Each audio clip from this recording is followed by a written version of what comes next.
It's a very touching story. It also shows the love of Allah subhanahu wa ta'ala, the power of Allah subhanahu wa ta'ala. Never ever underestimate the power of Allah.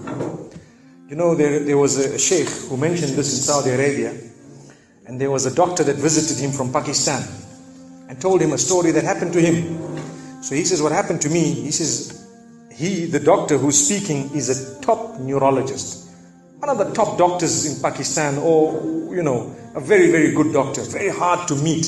It's said that perhaps you would have to wait months on end before you can get an appointment to see him. So what happened is, he says, I was flying from one city to another, a very busy man, flying quite often within the country and perhaps even outside. And he says, suddenly the clouds built up. Huge clouds, and the lightning started striking, and it started pouring, and there was lots of turbulence, and one of the engines was struck and it was damaged. So we had to land.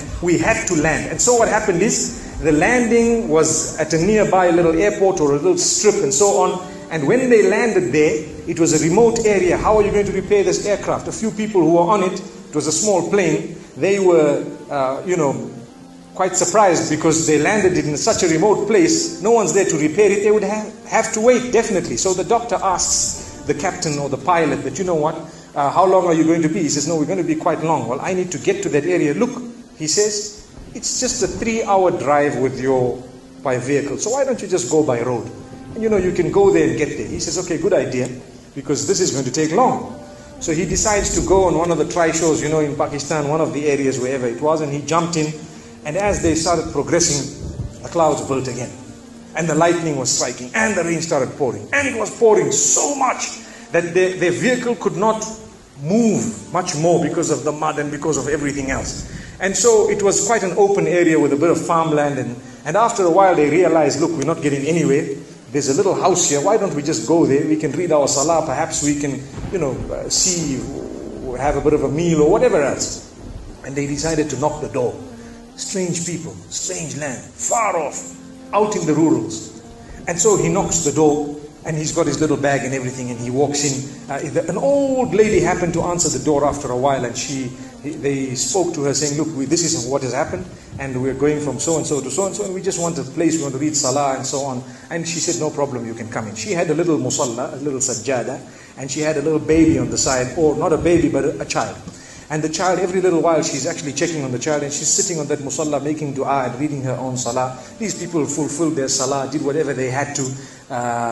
And when they were about to leave, they spoke to the old lady saying, thank you very much, jazakumullah khair, and so on. And, we're going, what's happening to this child, So the woman says, look, the child is an orphan.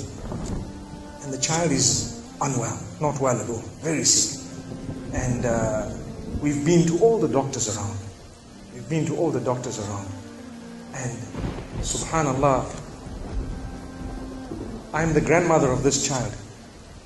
The doctors have told us that there is only one specialist around who can help this child.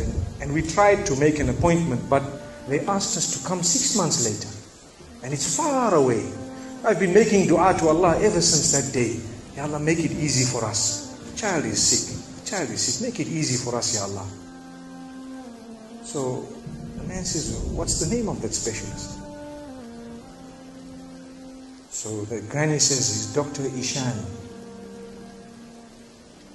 Immediately this doctor burst into tears. He burst into tears. Straight away, he burst into tears. Why are you crying? Your dua has just been accepted.